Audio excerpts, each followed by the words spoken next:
those are the two ways that I would start right there. And I promise you that if you attempt to try to handcuff a hospital from making money, that message will get heard loud and clear and will reverberate throughout the entire pharmaceutical industry. Hello, guys. I am back with Sherrie Saunders for part three. So, Sherrie, since you've been in lots of activist organizations, what could intactivists take from other activist organizations that you've been a part of and implement that in our intactivism? That's a great question. I think that, for example, when we are at an event at any of the activisms that I'm a part of, we have documentation, we have information, pamphlets, things that we hand out to help educate with like bullet points, important facts that we place on the paper, and then those facts usually lead the reader to want to follow up on that and then ask questions. So I think one of the first things that we could do as a movement for intactivism is come up with some bullet points that are universal, that everyone can accept, that this is the top 10 bullet points that we want to discuss so that everybody is on the same page. So from one intactivist group to another, the information is the same and it's shared. It may be different speakers and different ways of communicating the message, but the message is the same because these bullet points, these facts that we want to keep speaking about and repeating, because repeating the message or repeating a comment or a thought is the best way to get the listener to absorb it.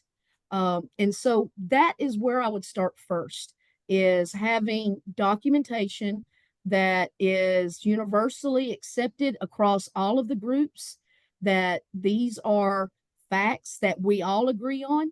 And so these are bullet points of conversations that we will use to begin our education progress. So that's where I would start first.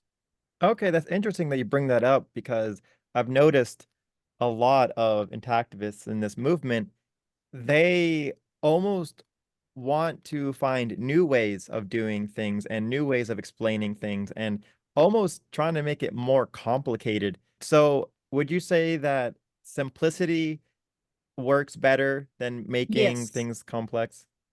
Yes, when you're in the military, you are taught the way that they start their training is they teach to the least educated soldier. So you don't want to train on the Patriot missile system on a PhD level because you may not have many soldiers that could get a PhD. So keeping it simple and repetitive works. So you start from the bottom, and then as your audience learns the message, then you increase the message and add more to it, add another level of understanding, another level of information. So it's best to start easy and simple. And then once you get your audience, everybody on the same page, then move forward to more information or more education that you want them to understand. If you keep bouncing back and changing a lot, then you can get the message lost because you don't give the community as a whole time to understand what the original thought was first. So it's best to start simple and then build upon that. Okay. It's interesting that you brought up your military experience because I've noticed a lot of intactivists are and have military history. Do you think that there are military tactics besides that one that you just gave that would be useful for this activism? One of the tactics, I guess, that the military uses is to create a unit that people from different backgrounds and experiences must come together to perform the task. So to create a community where we're bringing in this aspect, it's not just the human rights conversation of should this be performed.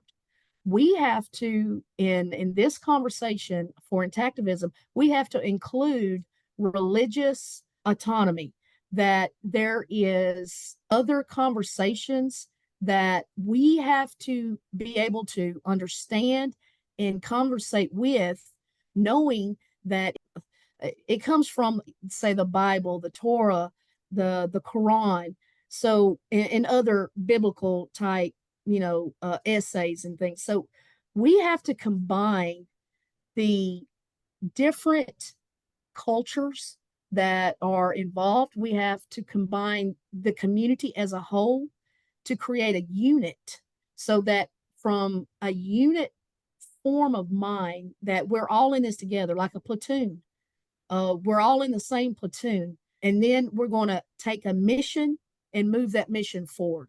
So if I was to want to take from some military thinking, it would be we need to create the cohesiveness of a unit or a platoon and use that moving forward, so we are together. Being separated through ego or messaging is not going to work, because you don't win battles, you don't win wars by everybody making a decision on how they themselves individually are going to react, perform, or do what they were told. So in the military, we're giving orders from our commanding officers, and then as a unit, we are to finish the task. We are to perform the mission. So that's what I would take, I guess. We need to create a unit of people from different aspects, put them on the same message, and then attack the mission from there.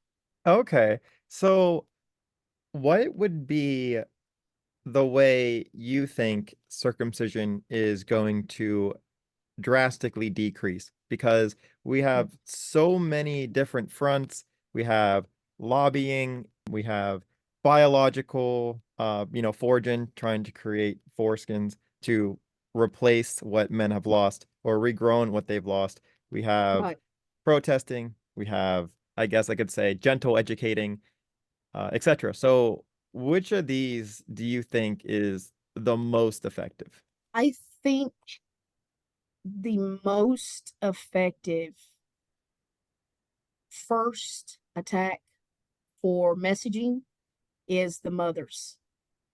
I think that if we made, with the OBGYN, if there was education that had to take place through the OBGYN throughout the pregnancy, informed consent is another way, another term used to describe what I'm talking about. Informed consent means that they have to provide you a document to educate you on a medical procedure that is planned. So they'll give you like little pamphlets and say, well, these are the side effects to expect, and it says maybe take some Tylenol or whatever on it, put some ice on it, elevate, that kind of messaging is given to people in the hospital when they sprain their ankle. It's the documents you take home with you. So I think to begin this, we need to enforce stronger educating through informed consent, starting with the OBGYNs throughout the pregnancy, so that the doctor who at the birth is there to perform the procedure most of the time, that by the point that the birth took place, the conversation should already have, in the education, should have already took place. So you have months to make this decision. I think if we made it so that you had to take some education as the mother, as the pregnant mother, you had to, maybe watch a video or answer some questions, just something simple, even meet with like a nurse practitioner or meet with someone there at the office when you're coming for your prenup visits. I think that would be a great opportunity to start. And I think that should be the first place to start is with the pregnant mothers. And the second place that you would want to go after that is straight to hospital administration on enforcing or requiring certain rules to be placed for the handling of the specimen itself. So, first, educate the mother so that she has everything in front of her to help her make that decision. And secondly, put handcuffs on the hospital administration's ability to use the specimen once it's been removed from the infant or from the patient, put limits on the use of the specimen itself. So handcuff the hospital from making its money. Those are the two ways that I would start right there. And I promise you that if you attempt to try to handcuff a hospital from making money, that message will get heard loud and clear and will reverberate throughout the entire pharmaceutical industry because the basis of many of the medicines, medications, pills, injections, anything that can come through a syringe or comes through a pill bottle, the basis of a lot of medical procedures starts with the removal of the foreskin. So if you get burned in a fire, that skin that they surgically use to replace your burnt skin, it was grown from a fibroblast that was pulled from a stem cell that came from the penile specimen itself. So what I'm talking about would affect the entire industry. Just those two things: education of the mother, forcing her, like you would in Alabama. If you wanted to go get an abortion, you have to watch a video of the abortion, educating on the abortion itself. You have to watch a monitor that you get to see your child in your belly breathing, the heartbeat, the lungs moving, the baby moving. These things you have to do before you can have an abortion in this state. And ultimately, it's also recently been, law was made in Alabama that in order to get the abortion, that you had to fall under such strict guidelines that it's almost like saying you can't get an abortion in Alabama. But that is another conversation. But the the procedures, what I'm talking about, that you had to go through these procedures, these acts, in order to get the abortion. So it should be the same mindset that throughout the pregnancy, through the OBGYN process, that everything has to be talked about. The mother has to consent. She has to watch videos. She has to make signatures. And personally, like I said, I believe that they must watch the procedure take place. That if we can force that to happen, I think there would be a whole lot less procedures taking place if the mother could see exactly what happens to the child while the procedure is taking place. Okay, is there any specific plan, theoretical or actually in place that you know that could implement that? No, not right now. I don't know any plans that any intactivist group, I've not seen the messaging anywhere where that these two things were a priority. So if you ask, like I said, you're asking me as an activist, and I have had the honor and the pleasure, uh, and sometimes the pain of working in so many different areas where someone needed to stand up and speak and to fight back or to educate or to stand in front of, uh, for lack of a better word, the man, to stand in front of the man and make a stand. So, with that experience that I have, if you start in those two places where you make changes to the informed consent of the mother, which would have to take place through the hospital system, knowing already that the hospital does not want to do this. The hospital administration, its legal department, and the business office obviously would not be interested in giving you information on how much money it makes through the sale of these specimens. So, what we would be effectively doing is going to the federal agencies that are responsible for creating guidelines on how the hospital must act towards its patients and use the federal offices ability to create guidelines. So we would be lobbying for changes on a federal level that all hospitals throughout the United States, because they have to be adjudicated to be a hospital, you have to pass these guidelines. You have to be able to say that you have performed all of the paperwork, you have paid all of the fees, so now you can act as a hospital. So these guidelines start through the federal government. So what I am saying is basically, although we're wanting to educate the mother, we're wanting to hamstring the hospital from using these specimens for their own benefit, for their own profit, and ultimately for the benefit and profit of the pharmaceutical industry and medical professionals to turn around and then treat us as clients, as patients, because this industry is based on selling a procedure, performing a procedure for a client, a patient in the hospital. So the only way to do this is to start at the very top, which is the federal government, reaching out to agencies that you want as a group to make changes, to include these new opportunities for education so that your message, the want at the end of the day is we want as a group to end the forced genital mutilation of children under the age of 18. Let's say that is as a group, that is a goal that we have, one of those tenets of faith that we're all going to agree on. Let's say that's it, that anybody under the age of 18, that you cannot force this procedure upon them. Start with the federal guidelines that hospitals have to go by.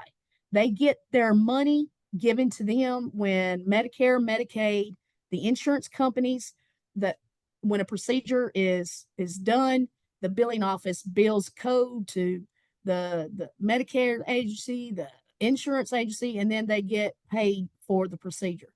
So you have to start with the change, I believe, with the mother and the business office of the hospitals. And that means the only way that you can get access to that is through the federal government that regulates the rules on how hospitals work, on the rules that a hospital must go by in order to get paid through Medicaid, Medicare, or its insurance companies. Cash pay patients, they have a lot of power because they're paying cash for the procedure. There's no middleman. There's no wait for the doctor to get his cut of the cash of the payment because it was a cash pay. It was done on the spot. But in the case of insurance, you have to wait. There's a time between billing before you get your money from the procedure that you billed for. So right there is where we can exploit is cash pay.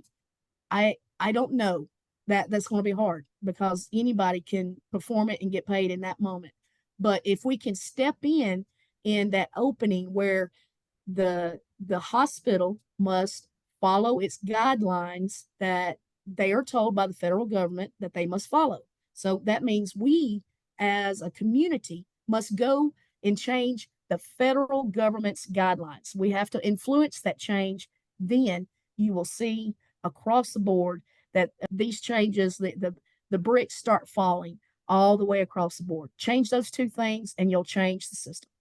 Okay. So that definitely, I feel like, could be in the realm of possibility, especially if we have a lot of people that supported this. And to Yes. get that, you would need to have a lot of public support, which I feel like your radio station could definitely have a huge hand in. Yeah, So, uh, absolutely. Yeah. It starts the conversation. I said, put it out there for the people and put it in a way that, we're not attacking people for their decision that they made so that they don't want to run from it. I want people to feel included, that I'm not judging you. And I hope it doesn't come across in our conversations. I hope that people that are listening, I don't want you to feel like I judged you for your decision. I understand that decisions are made. Many times I have made many decisions that I didn't have full information about, and I may live to regret it, or I may live to accept it, or feel a certain way about it, either way. But now is the time that across the world, right now in the last few years, there has been more conversations taking place, like, for example, the Me Too movement, where we wanted to start talking about, as women, or men, that something happened to us, that now we want respect, we want to be heard. So use that same momentum and that same thought process to, in this case, we want to be heard, we want to be given respect, that most of the world does not perform this procedure regularly.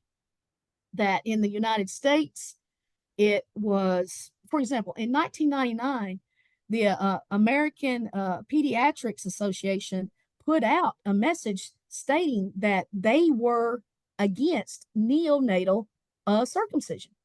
But how many people know that?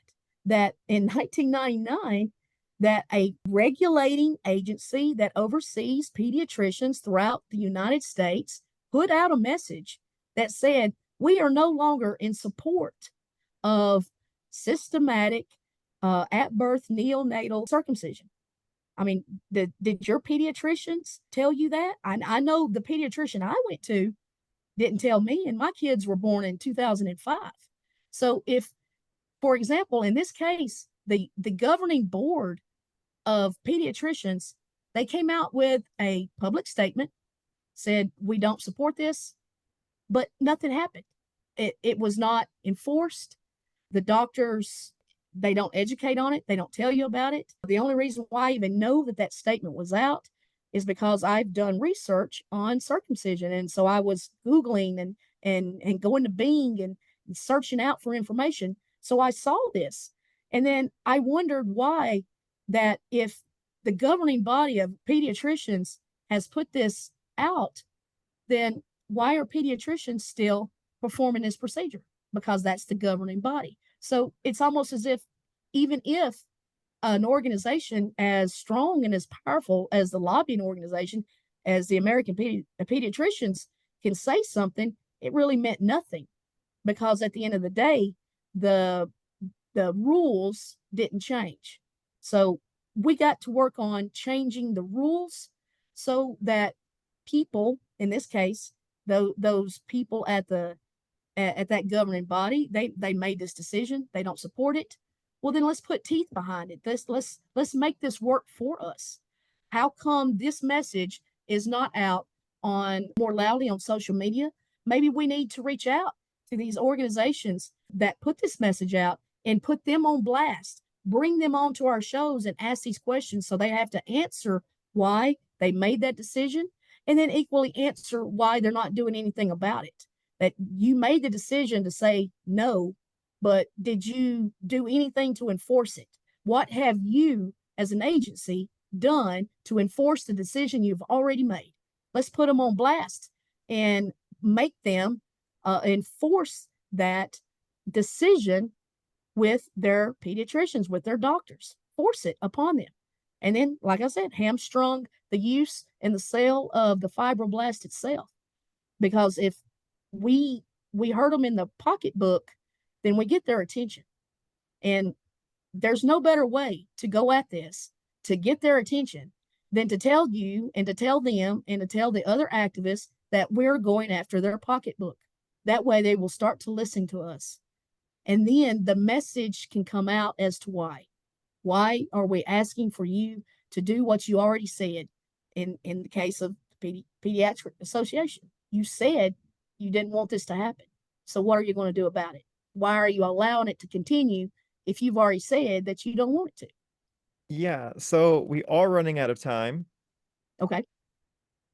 Where can people follow you if they want to learn more about you and continue on listening and supporting you?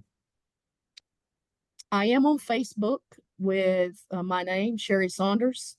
I am based out of Alabama.